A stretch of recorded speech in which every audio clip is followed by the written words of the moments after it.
बातमी आहे रेल्वे अपघाताची।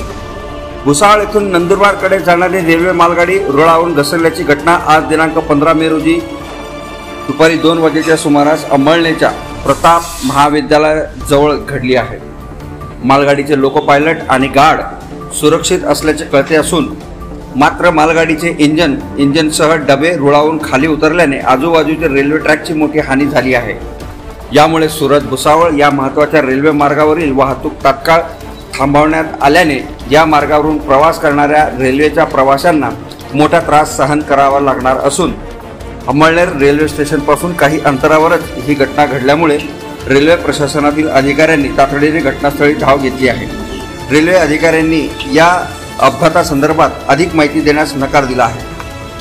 मालगाडी नेमकी कोणत्या कारणामुळे रुळावरून घसरली याबाबत अद्याप कोणतीही अधिकृत माहिती अधिकाऱ्यांकडून मिळू शकलेली नाही। दुरुस्तीचे काम पूर्ण झाल्यावरच रेल्वे वाहतूक पूर्ववत सुरू होण्याची शक्यता आहे।